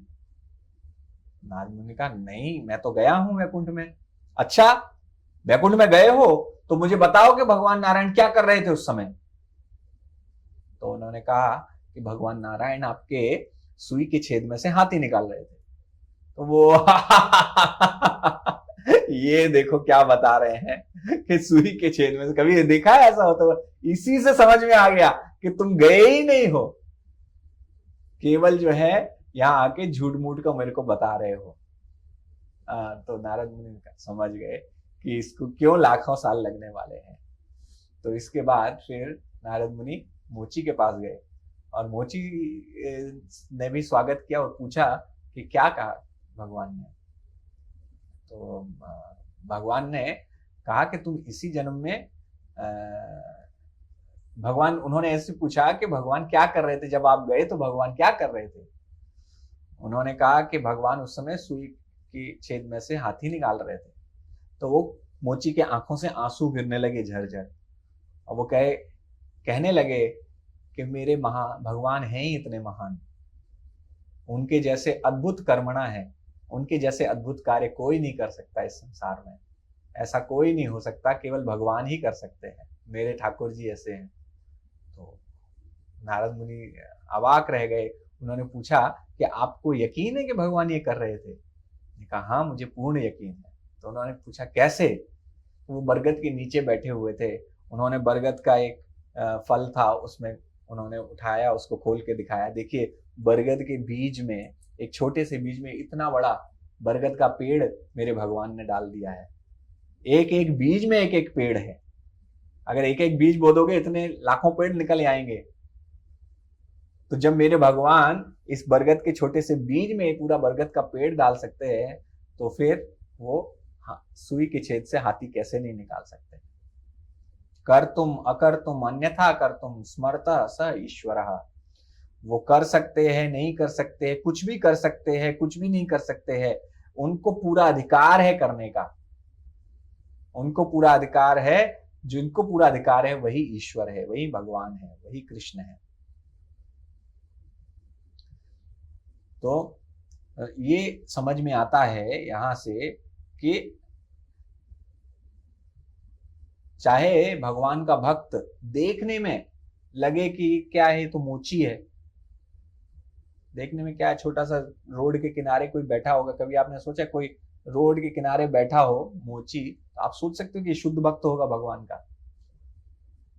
तो हम लोग भी शायद गलती कर जाएंगे वहां पे। नारद मुनि भी वहां आश्चर्य में पड़ गए देख के कि ब्राह्मण नहीं जा पाया, ये जा रहा है। तो हम लोग, इसीलिए हमें किसी को जज नहीं करना चाहिए, कभी भी किसी के ऊपर ये विचार नहीं करना चाहिए कि ये शुद्ध भक्त नहीं है। हमें सबको शुद्ध भक्त मानना चाहिए, भक्त मानना चाहिए, कम से कम मध्यम अधिकारी तो रहना चाहिए। तो श्रील प्रभुपाद कहते थे, अगर आपको पता चल जाए कि आपके बगल में बैठा हुआ ये व्यक्ति आध्यात्मिक संसार में कौन है, तो आप बेहोश हो जाओगे। आप समझ रहे हैं, वो भगवान का नित्य पार्षद है जो आपके बगल में बैठा है। इस कक्षा में बैठे हुए सब लोग भगवान के नित्य पार्षद हैं, सब लोग भगवान के साथ लीला के पार्ट हैं। तो केवल आपको पता चल जाए तो आप अभिभूत रह जाओगे। तो इसलिए हमको समझना चाहिए कि सभी भक्तों का बहुत सम्मान करना चाहिए। एक राक्षस के परिवार में भगवान भक्त कैसे हो सकते हैं, प्रहलाद महाराज ने अपने उदाहरण से यह बताया। तो हम कभी कभी एक्सक्यूज देते हैं कि मेरा जो परिवार है वो तो भक्त नहीं है, वो तो भक्ति नहीं करते हैं। तो हम सोचते हैं कि हमारे लिए बड़ी बाधा है, प्रभु जी बड़ा मुश्किल है। मैं घर जाता हूँ तो ऐसा लगता है जैसे नरक में आ गया पूरा। पापा अलग चिल्ला रहे हैं, मम्मी अलग चिल्ला रही है, बीवी अलग चिल्ला रही है, किसी को कोई मतलब नहीं है, मैं भक्ति नहीं कर सकता। तो उनके लिए प्रहलाद महाराज उदाहरण है कि प्रहलाद महाराज अगर भक्ति कर सकते थे तो हम भी कर सकते हैं। तो कभी कभी स्त्री कह सकती है कि मेरा जो है बहुत अपमान होता है मेरे घर में, मैं भक्ति नहीं कर सकती। तो द्रौपदी का उदाहरण है उनके लिए। अवंती ब्राह्मण जो थे उनको बहुत अपमानित किया जाता था। लोग आके उनके जहां पर खा रहे होते थे उस प्लेट में लोग आके मूत्र विसर्जन कर देते थे, इतना अपमान करते थे, थूक के चले जाते थे उनके ऊपर। तो ऐसे व्यक्ति भगवान के शुद्ध भक्त। तो वी हैव नो एक्सक्यूज, हमारी कोई भी शिकायत नहीं हो सकती कि मैं भक्ति नहीं कर सकता। तो इसीलिए हमें बहुत ध्यान रखना है कि कभी भी ऐसे भक्तों का अपमान नहीं करना है, उनकी निंदा नहीं करनी है। इसको मत्त हाथी अपराध भगवान कहते हैं, चैतन्य महाप्रभु इसको कहते हैं। और उसमें फिर जिन्होंने अपना जीवन, जो पहला नाम अपराध है क्या है, टू ब्लास्फेम द डिवोटीज, उन वैष्णवों की निंदा करना, who have dedicated their lives, जिन्होंने अपना पूरा जीवन दे दिया है इसके लिए, for propagating the Holi names of the Lord, भगवान के नाम के प्रचार के लिए पूरा जीवन दे दिया है। एक साधु का, एक सन्यासी का, एक ब्रह्मचारी का, जिसने अपना पूरा जीवन दे दिया है, उसकी निंदा करने वाला भक्ति में रह नहीं पाएगा, वो संभव नहीं है। तो हमें कभी भी ऐसे व्यक्ति की निंदा नहीं करनी चाहिए, ऐसे भक्त की निंदा नहीं करनी चाहिए। तो जल्दी ही उसकी कृष्ण भक्ति छूट जाएगी, जल्दी उसके अंदर बहुत सारे विकार उत्पन्न हो जाएंगे, भौतिक विकार, मानसिक विकार उत्पन्न हो जाएंगे। जैसे कि शौबरी मुनि की कहानी आती है। तो शौबरी मुनि बहुत अच्छे तपस्या कर रहे थे, पानी के नीचे बैठ के, गंगा के नीचे तपस्या कर रहे थे, यमुना जी के नीचे। तो शौबरी मुनि को करीब 10,000 साल हो गए तपस्या करते हुए। तो उस समय गरुड़ देव थे, वहां से गुजर रहे थे, तो उन्हें भूख लगी। तो गरुड़ देव का भोजन तो मछली है। तो गरुड़ देव ने क्या किया, मछली उठा ली। और पहले से ही बहुत शिकायतें आ रही थी शौबरी मुनि के पास। ये मछलियां जाती थी और कहती थी कि शौबरी मुनि देखिए, ये गरुड़ जी आते हैं, हम में से किसी को उठा के ले जाते हैं, खा जाते हैं। तो शौबरी मुनि को पहले ही थोड़ा सा वो लग रहा था कि नहीं होना चाहिए ऐसा। लेकिन जब ऐसा हुआ तो उन्होंने, शौबरी मुनि ने कह दिया कि आप यहाँ मत आइएगा आगे से, यहाँ पर आप मछलियों को खा जाते हैं, ये गलत है। तो जब इस प्रकार से उन्होंने बोला तो गरुड़देव ने सोचा ठीक है नहीं आएंगे, अब मुनि जी कह रहे हैं। तो उन्होंने कहा चलो जाते जाते एक लास्ट मछली ले लेता हूँ। तो लास्ट मछली उठाई, वही लीडर ऑफ फिश, उन्हीं सारे मछलियों का जो नेता था उसी को उठा के ले गए। शौर्य को बड़ा क्रोध आया और उन्होंने शाप दे दिया गुरुदेव को कि अगर आप यहाँ आएंगे, अगली बार आएंगे तो आपकी मृत्यु हो जाएगी। तो उन्होंने क्या किया, वैष्णव अपराध किया। और इसी वैष्णव अपराध के कारण क्या हो गया, उनका पतन हो गया। तो भक्ति से पतन का सरल रास्ता, अन्य लोगों की सुगम यात्रा, श्रील प्रभुपाद ने एक पुस्तक लिखी है। इसी प्रकार से हम कह सकते हैं भक्ति से पतन की जो सुगम यात्रा है वो है वैष्णव निंदा से। तो जो भी वैष्णव निंदा करता है भक्ति में नहीं रह पाएगा। वैष्णव देखने में हमें लगेंगे इनके अंदर ये कमी है, इनके अंदर वो कमी है, प्रभु जी वो उनसे साथ ये करते हैं, उनके साथ ऐसे करते हैं। ये सब सोच सोच के हम निंदा कर, जब जैसे ही आप निंदा करने लगे, आपने जैसे ही ज्यादा सोचना शुरू कर दिया, आपका भक्ति में मन लगना ही बंद हो जाएगा। फिर आपका मन लगेगा कि सुंदर जो है साड़ी कैसे मिले मुझे, और कैसे मैं अपनी थोड़ा सा अच्छी दिखूं, कैसे मैं लोगों के सामने प्रेजेंट करूं खुद को, कैसे मुझे बढ़िया यंग दिखना है। तो इस टाइप की भौतिक अभिलाषाएं उत्पन्न हो जाएंगी। तो शौबरी मुनि के साथ क्या हुआ, यही हुआ। शौबरी मुनि जैसे ही वैष्णव अपराध किए, तुरंत ही उनके मन में अचानक एक दिन उन्होंने देखा कि दो मछलियां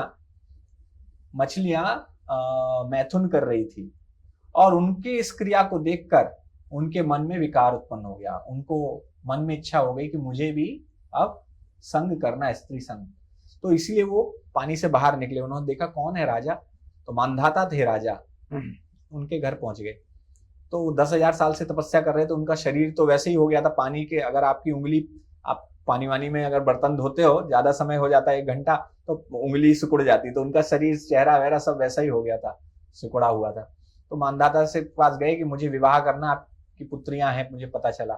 तो उन्होंने कहा ठीक है, अगर मेरी कोई भी पुत्री आपको पसंद कर लेती है तो मुझे कोई दिक्कत नहीं है। तो राजा को भी पता था कि मानधाता के दिखने में ऐसा शरीर है इनका, तो कौन मेरी कोई पुत्री तो इनको पसंद नहीं करेगी। तो वो जब समझ गए मानधाता, ये शौबरी मुनि समझ गए, तो उन्होंने अपने योग बल से स्वयं को बहुत सुंदर बना लिया। तो मानधाता की 50 पुत्रियां थी, 50 की 50 उनको पसंद करने लगी, और 50 ने उनसे विवाह किया। और शौबरी मुनि उनके लिए 50 अलग अलग महल बनाए, सबको बहुत सुख सुविधाएं दी, और इस प्रकार से बड़ा सुखपूर्वक अपना गृहस्थ जीवन बिताने लगे। फिर अचानक जाके उनको एक दिन याद आया, अरे ये क्या हो गया, अरे मैं तो भगवान के धाम जाने की कोशिश कर रहा था। 10,000 साल तक तपस्या करी, अपने योग बल से उन्होंने पूरा सारा कुछ खड़ा कर दिया, महल, 50 महल जो बनाए, तो सारा योग बल उसी में यूज कर दिया उन्होंने। तो ये सोचने लगे कि ये तो मैं भटक गया अपने रास्ते से। और फिर वो वापस समझ में आया कि मैंने गलती की, वैष्णव अपराध किया, इसी वजह से ऐसा हुआ। उन्होंने गरुड़ जी से क्षमा मांगी, अपनी पत्नियों के साथ जाके उन्होंने फिर तपस्या की, भक्ति की, और भक्ति करके वापस भगवान के धाम गए। तो वैष्णव अपराध करने के क्या क्या प्रभाव होते हैं, तो उस समय क्लास में चर्चा हुई थी। तो पहला तो ये था, जैसे अलग अलग भक्तों ने अलग अलग बताए थे, लेकिन सबसे जो इंपॉर्टेंट है वो हमें ये याद रखना है। क्या होता है, मटेरियल डिजायर, जो हमारी भौतिक इच्छाएं हैं,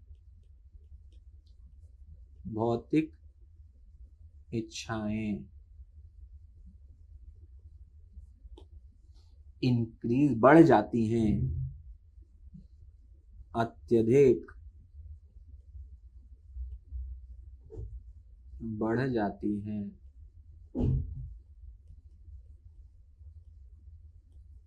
तो आपकी अगर भौतिक इच्छा बढ़ने लगे तो आप देखिएगा कि कहीं मैं किसी भक्त के प्रति वैष्णव अपराध तो नहीं कर रहा हूं। बाकी और भी हैं, जैसे जीवन का लक्ष्य भूल जाएंगे, जीवन लक्ष्य ही भूल जाते हैं।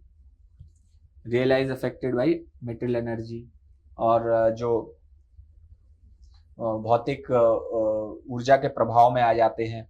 एंड जिस छोटी सी एक्टिविटी, जो मछलियों को देखकर हम लोग भी एजिटेट नहीं होंगे, वो मछलियों को देखकर ही एजिटेट हो गए, परेशान हो गए।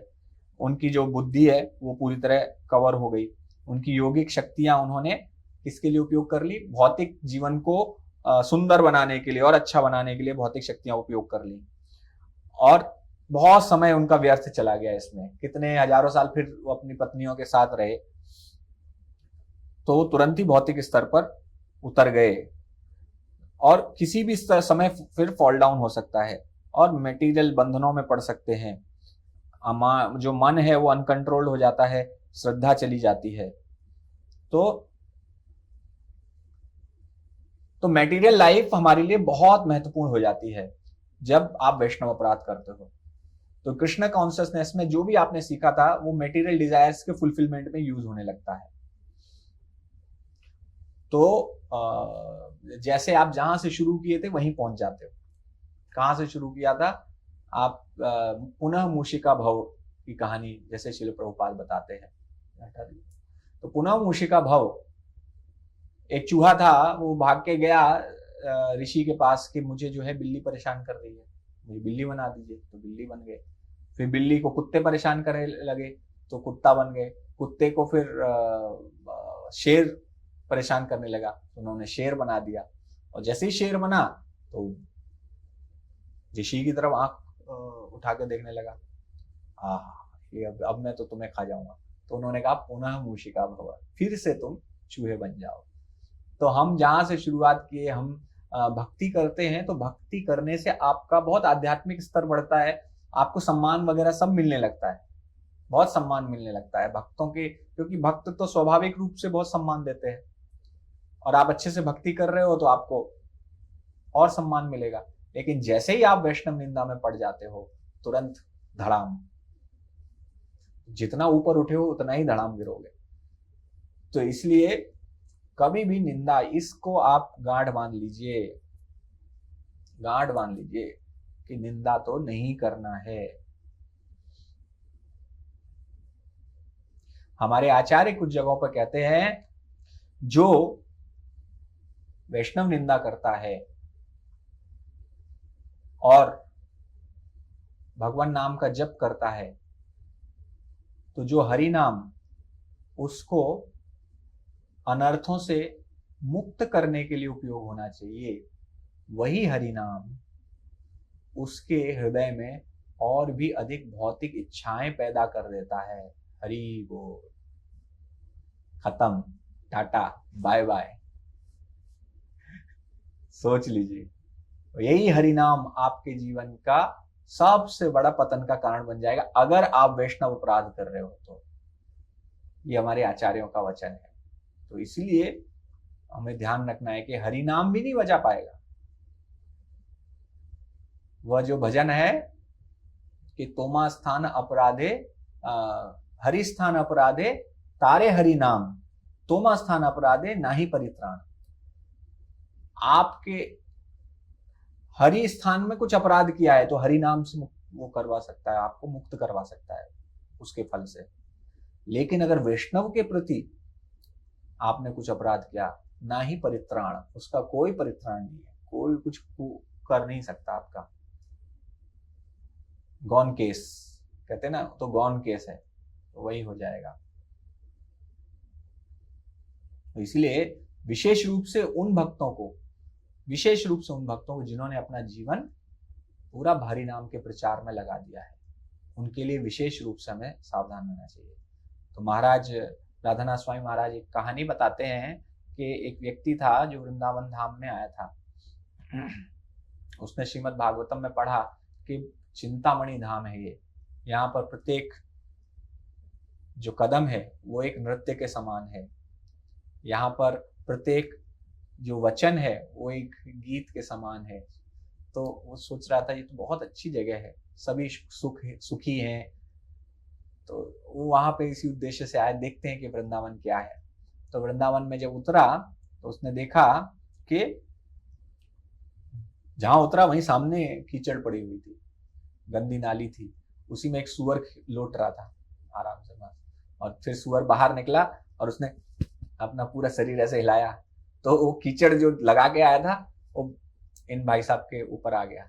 जैसे ही उसके गंदा है, गंदा गंदा, ये वृंदावन है। हे भगवान, मैंने क्या सोचा था वृंदावन कैसा होगा, इतना गंदा, सुअर लौट रहे हैं, कीचड़ सब जगह है, सब गंदगी पड़ी हुई है, गोबर पड़ा है, लैट्रिन पड़ी है, क्या क्या पड़ा हुआ है। तुरंत ही वहां से बिना वृंदावन दर्शन के वो वापस चला गया। तो वो वास्तव में वृंदावन नहीं देख पाया, क्योंकि वृंदावन देखने के लिए जो दृष्टि चाहिए वो दृष्टि नहीं थी उसके अंदर, भक्ति नहीं थी उसके अंदर। वृंदावन देखने के लिए आपको कानों के माध्यम से वृंदावन देखना है, क्योंकि अभी हम भौम वृंदावन ही देख रहे हैं, हम आध्यात्मिक वृंदावन के दर्शन नहीं कर पाएंगे, क्योंकि अभी भी हमारी आंखों पर अनर्थ का पर्दा पड़ा हुआ है, अनर्थ पड़े हुए हैं। तो इस्कॉन में भी आप आए हैं तो आपको बहुत सारी कमियां दिखाई दे सकती है, अलग अलग भक्तों में बहुत कमी दिखाई दे सकती है। तो आप अगर उन्हीं कमियों को देखकर आप सोचेंगे कि ये तो इस्कॉन ही पूरा बेकार है, भक्ति ही बेकार है, तो आप भक्ति आगे कर ही नहीं पाएंगे अगर आप उनकी कमियां देखने लगे। तो आपको ढूंढने के लिए बहुत सारी कमियां मिल जाएंगी। तो जिस प्रकार से वृंदावन वही था, जब हमारे गोस्वामी थे तब भी वही वृंदावन था, तब भी उस समय सुअर वगैरह होते होंगे, वहां उस समय सब सुअर थे और गोस्वामी भी वहां थे, लेकिन फिर भी वो वहां पर कृष्ण और राधा को ढूंढ पा रहे थे। हे राधे ब्रज देविके चललिते हे नंद शूनो कुतः, श्री गोवर्धन कल्प पादप तले कालिंदी वन्ये कुतः, घोषंता वित सर्वतो ब्रजपुरे खेदैर महाविव्वले, वंदे रूप सनातनो रघुयुगो श्रीजीव गोपालको। तो हे राधे ब्रज देविके, हे राधे कहाँ हो ब्रज देवी, नंद पुत्र नंद सुनो कुतः, आप कहाँ हो, वो ढूंढ रहे थे, वो इस प्रकार से ढूंढ रहे थे। तो ये वही वृंदावन था। तो लेकिन वो भगवान को वहां पर खोज पा रहे थे, लेकिन हम नहीं खोज पाएंगे क्योंकि हमारी आंखें अभी भी कमियां देख रही हैं। योग माया शक्ति से ढका हुआ है, योग माया शक्ति से वृंदावन ढका हुआ है। इसलिए हमें इस्कॉन में भी इसी प्रकार से कमियां नहीं ढूंढनी चाहिए, क्योंकि हम वास्तविक इस्कॉन नहीं देखेंगे, हम अलग अलग भक्तों की किसी की कमी निकालकर हम अपने ही आंखों को ढकते रहेंगे। तो वैष्णव अपराध के लिए कोई भी उपाय नहीं है, केवल एक ही उपाय है कि जैसे अगर आपको पता चल गया आपने कुछ वैष्णव अपराध किया है, तो उस भक्त से हाथ जोड़कर क्षमा याचना करना है, उनके पैरों में गिरकर उनसे क्षमा याचना करना है। और भक्त की निंदा सुनना, वैष्णव अपराध सुनना वैष्णव अपराध करने के बराबर है। इसलिए वैष्णव अपराध सुनना भी नहीं है, उसमें किसी प्रकार का इन्वॉल्वमेंट नहीं होना चाहिए।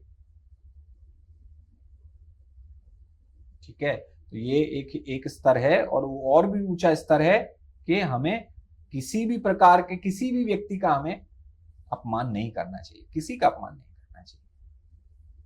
ठीक है, तो ये लेसन है वी शुड लर्न। हरे कृष्णा कृष्ण कृष्ण हरे हरे, हरे राम राम राम हरे हरे। तो हमारी 2 कक्षाएं प्रभु जी की कवर हो गई 17 मई तक की। अब 7 जून की कक्षा और 14 जून की 2 कक्षाएं रह गई है, तो वो अगले शनिवार को हम लोग कवर कर लेंगे। ठीक है, थैंक यू वेरी मच। किसी का कोई प्रश्न तो नहीं है? प्रभु जी मेरा एक प्रश्न था। एक एक करके माता जी। तनुश्री माता जी पहले बोलिए। प्रभु जी के आपने बोले जीवन मुक्त सुखदेव गोस्वामी, जन्म से तो उन्होंने मुक्त पुरुष थे ना, सुखदेव गोस्वामी। यस, तो सुखदेव गोस्वामी की शुद्ध भक्त नहीं हो सकता? शुद्ध भक्त बन गए ना वो फिर। सुखदेव गोस्वामी बोले सुखदेव गोस्वामी जीवन मुक्त प्लस शुद्ध भक्त। हाँ, बाद में वो शुद्ध भक्त बन गए जब उन्होंने भगवान के गुण को सुना। रामानंद राय आपने बोले शुद्ध भक्त प्लस जीवन मुक्त दोनों है। बोलिए अल्पा माता जी। हरे कृष्ण प्रभु जी, जैसे हमारे एग्जाम होने वाले हैं तो उसमें जो क्वेश्चंस आएंगे तो आंसर समय का पूरा बुक का जो है वही वर्ड टू वर्ड लिखना है कि हम जैसे नोट्स जो बना रहे हैं अपनी लैंग्वेज में वो हम लिख सकते हैं, वो कंसीडर होंगे? ये जो नोट्स आप बना रहे हैं इनमें से कोई क्वेश्चन नहीं आएंगे। क्वेश्चन जो प्रश्न आपने किए हैं, जो प्रश्न उत्तर आपको प्रश्न का पूरा जो मिला हुआ सेट, उसको सॉल्व करना है, उसी से आएंगे सारे। बुक से देख देख के वर्ड टू वर्ड बुक का ही लिखना है हमें। आप वर्ड टू वर्ड, जहां पर वर्ड टू वर्ड जरूरी है वहां पर वर्ड, जैसे सिंगल वर्ड का आंसर है तो सिंगल वर्ड के आंसर में आपको वर्ड टू वर्ड लिखना है, लेकिन जहां पर थोड़ा 1-2 लाइन लिखना है आप उसको अपने हिसाब से लिख सकते हैं, लेकिन आपको अपने वर्ड्स में लिख सकते हो। हाँ, और प्रभु जी जैसे जो हमें क्वेश्चन मिला है, क्वेश्चन में तो कहीं पर ये मेंशन नहीं कि श्लोक आएंगे, तो बट आपने जो आज डिटेल में जिसमें श्लोक का लिखा तो श्लोक आएंगे। 4 श्लोक हैं, 4 श्लोक तैयार करने हैं। ये 4 श्लोक पहले जो 4 हैं वो महत्वपूर्ण हैं और वो हमेशा प्रचार में उपयोग भी होते हैं, तो इसलिए वो 4 श्लोक तैयार करने हैं। केवल 4 है। श्लोक और उनका अनुवाद दोनों लर्न करना हाँ हाँ हाँ। Thank you Prabhu ji, very good. और एक क्वेश्चन है प्रभु जी, हरे कृष्ण। जी माता जी। अच्छा, कनिष्ठ अधिकारी तो भगवान को रेस्पेक्ट करते हैं, फेथ है, लेकिन जीवो जी का ऊपर फेथ का रेस्पेक्ट नहीं है। लेकिन बुक में लिखा है कनिष्ठ अधिकारी पहले ही सदगुरु पास से दीक्षा लेकर के भगवान का नाम कीर्तन करते हैं। ओ हर तो हाँ, तो जो हरि नाम दीक्षा का हरि नाम इनिशिएशन, मतलब वो हरि नाम अभी जैसे इस्कॉन में मिलता है तो हरि नाम दीक्षा इस गुरु दीक्षा है, लेकिन हरि नाम तो पहले दिन से ही इस्कॉन में आने के बाद शुरू कर देता है वो, है ना। जो भी आता है वो तो हरि नाम जब करने लगा तो हरि नाम दीक्षा ही है। पहले दीक्षा का मतलब होता था कि वो हरि नाम दिया जाता था उनको, तो वो दीक्षा होती थी। अभी जो है हरि नाम का मतलब यानी फर्स्ट डे से जब से वो हरि नाम प्रारंभ कर देता है तो उसको क्या है कि अपने केवल हरि नाम पर विश्वास है, भगवान पर विश्वास है। एक्चुअली वो भगवान पे ही भरोसा करता है, भगवान से प्रेम करता है। तो लेकिन हाँ, गुरु को नहीं इतना समझते, गुरु को नहीं समझते, वैष्णवों को नहीं समझते। ठीक है, और कोई प्रश्न? हरे कृष्णा, धन्यवाद, प्रणाम प्रभु जी। हरे कृष्णा माता जी, धन्यवाद। हाँ, मैं ये कह रही हूँ जो एग्जाम में जो पेपर लूज शीट पेपर लेना है या नोटबुक में लिख सकते हैं? आप किसी में भी लिख सकते हो, वो पेज फिर आपको जो है जमा करने पड़ेंगे। मतलब जमा अच्छा, मतलब वो फोटो पेज डाल- फोटो खींच के आपको देना पड़ेगा। हाँ, ओके, धन्यवाद। अच्छा, हरे कृष्ण प्रभु जी, अभी तो भक्ति उपदेशामृत एग्जाम हो रहा है, लास्ट में ये सब मिला करके अब फिर होगा? नहीं एग्जाम नहीं, अब नहीं होगा? मॉड्यूल वाइज है। अब ये खत्म हो गया, इसका कोई एग्जाम नहीं होगा। फिर केवल फाइनल आपका जो एग्जाम होगा कि आप इसका कैसे जीवन में उपयोग करते हो। केवल पढ़ाई से नहीं होता है। प्रभु जी, जी माता जी। हरे कृष्ण प्रभु जी, धन्यवाद प्रणाम। धन्यवाद। प्रभु जी, वैष्णव पकौड़ा करने से मतलब एक आपने बोला इम्पोर्टेंट मटेरियल डिजायर इंक्रीज होता है, और क्या होता है प्रभु, जीवन का लक्ष्य जो है वो हम भूल जाते हैं, और भौतिक एनर्जी में ये प्रभु जी एनर्जी में वृद्धि होता है, ये क्या होगा प्रभु?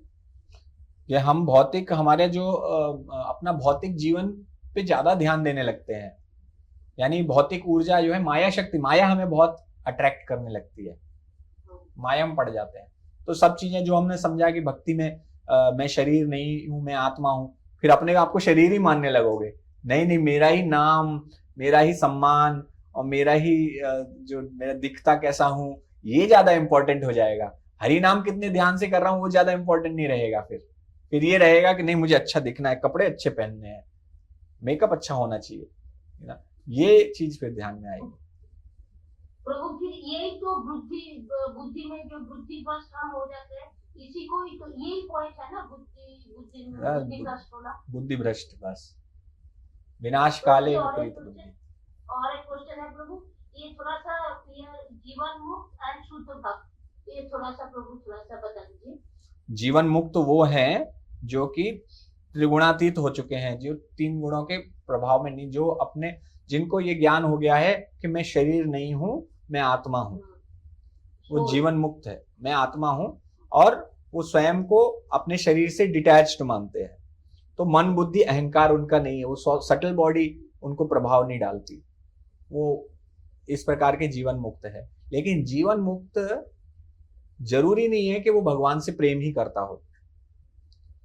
जीवन मुक्त भगवान का प्रेमी हो ये आवश्यक नहीं है।